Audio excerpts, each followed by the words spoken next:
At this point in time, when the world was flat, now when I say when the world was flat, it wasn't really flat, but if you look at the globe, you can see how it once all fit together. That's where the idea that the world was flat came from, because all the land mass was on one side. Okay. Where we lived, affirmation, sat upon the mass of land set upon like gas pockets. Okay, large pockets or large deposits of gas. There was turmoil between two factions. We can call them the forces of light and the forces of darkness. The forces of darkness were nothing more than people involved in the practice of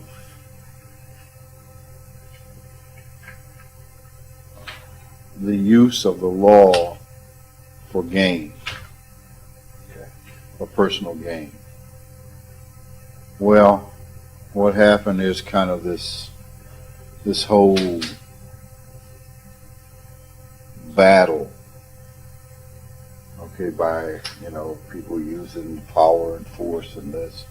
And ultimately what happened was it set off the gas pockets. The vibrations set off the gas. Well, you had them coming up through the earth. Well, that caused that portion of the continent that thing to slip. All right. Which caused so-called Atlantis, which caused the plates to start shifting and cracking apart. It ultimately came down as a story about the Great Flood. Wasn't really a flood. Well, I guess it was a flood. Yeah. Well, yeah. I guess if the ocean comes up on top of you, it's a flood. So people who kind of saw what was happening went to various parts of the earth. You had more of the people who were of the dark side go more toward the continent, or with that part of the earth that slipped away in this direction that became South America. You had another group, which you were a part of, that went toward North Africa. And that's all of us. Yeah. And that was kind of the beginning of an experiment in a different way. And you have to talk about that in terms of, there's a passage in the Bible. A lot of stuff that's in the Bible and in a lot of other books are certain kinds of distorted memories, stories. See, what was written about everything that happened was written in this code. All right, and you'd have to understand to understand. You see what I'm saying? Yeah. If you didn't understand, people took it, and much of religion became like fairy tales. Okay, so there's a passage that says, "And the sons and daughters of God married with the sons and daughters of men." That was in the great experiment to pass on a certain kind of genetic code to the people of the area who were not really evolved. Okay. It was to pass on a certain possibility or potential. So this is the beginning of your story in this 25,000 year period. In this period, in this line of the earth. That is the beginning of your story. I think somebody asked, why am I saying this? I asked you about Oh, you asked me about it. Yeah. Oh. It's our history. Because we've been waiting for you to tell us. What they call it, 25,000 year period? Epinoc. Epinoc. Big nut. Big knot. Well, what developed was a certain kind of science in terms of using the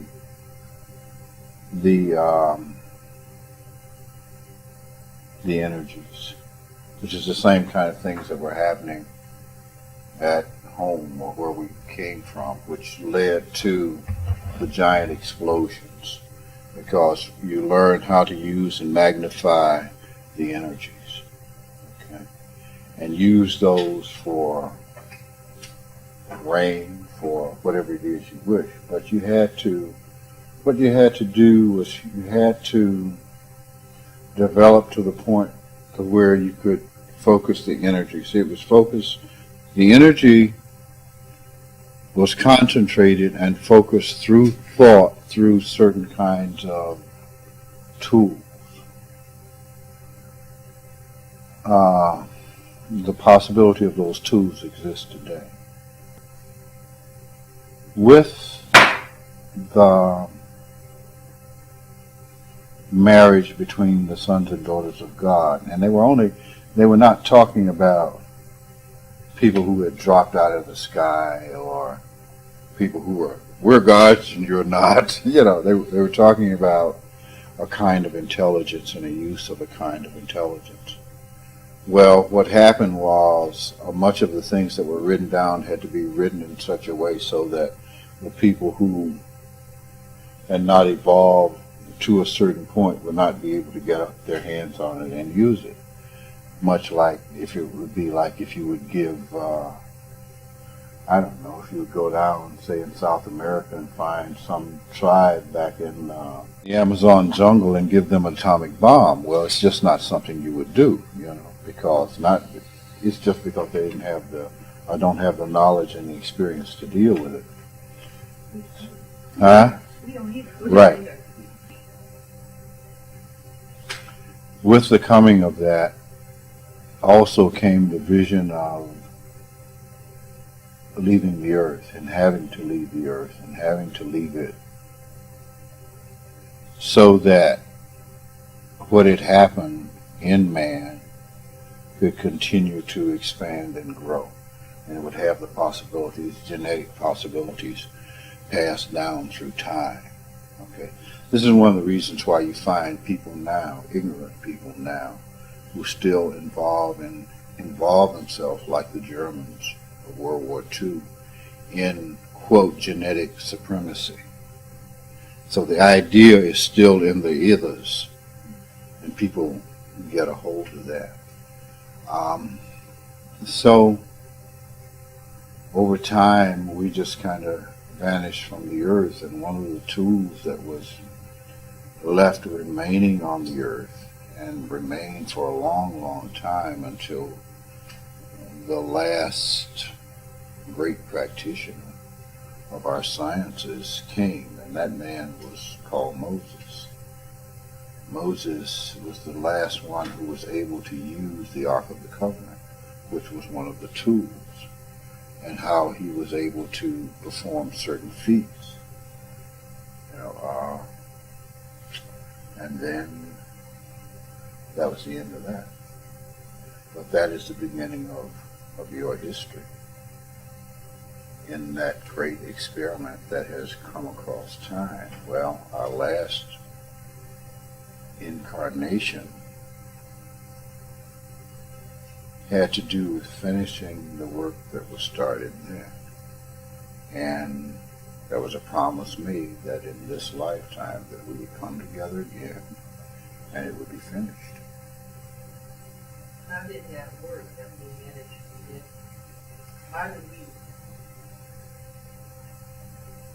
fulfill that promise? You fulfill, well, I am the one who fulfills the promise. Okay. That's why I say, this is it, kids.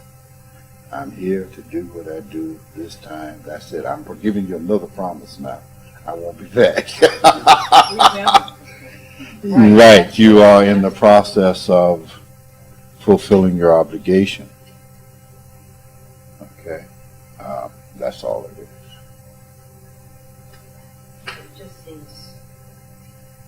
I know that we made certain agreements maybe in the past, but it just seems so amazing to me that we came we came to be the same place together from reflection of the That was all a part.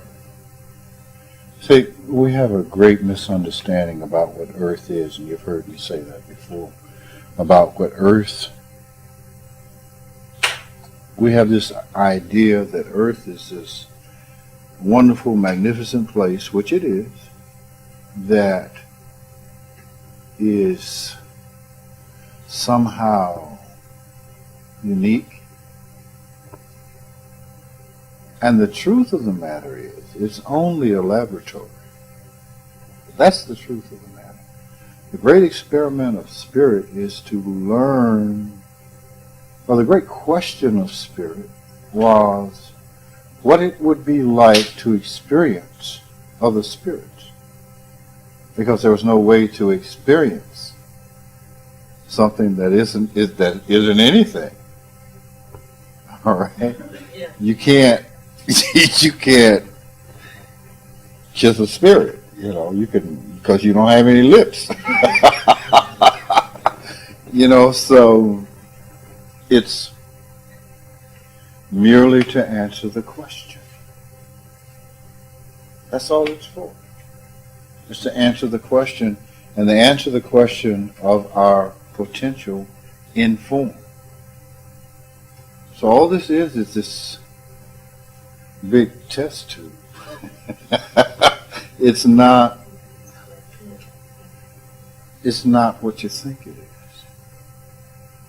And that's one of the reasons why we have to get past the stuff. If you get past the stuff, you will remember. Okay? It's like I've started to make certain references to sexuality.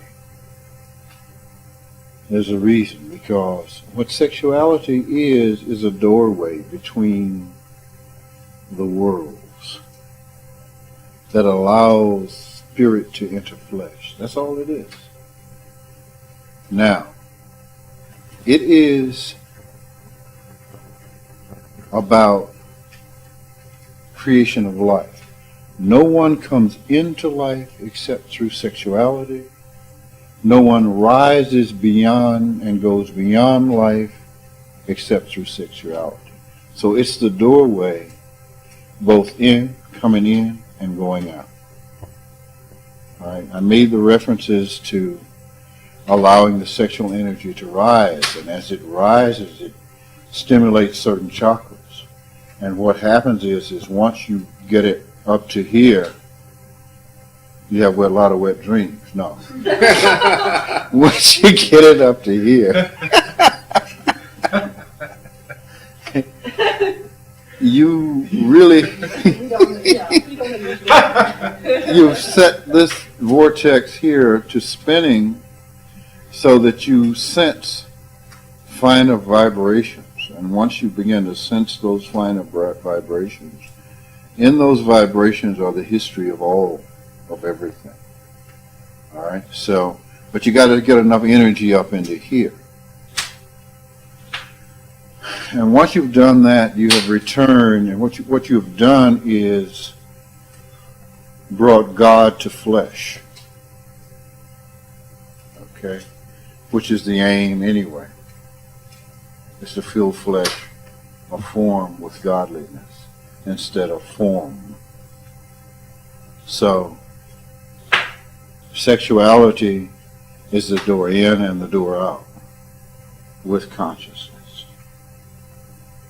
All right. So this is just, I say that to say that we made it something else.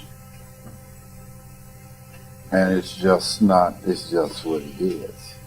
It's just this. It's not all those other things. So once we get beyond all that, you begin to see. And you begin to change and feel differently about yourself and about the world. And then you begin to know your own history. And I mean history. I mean, history, baby.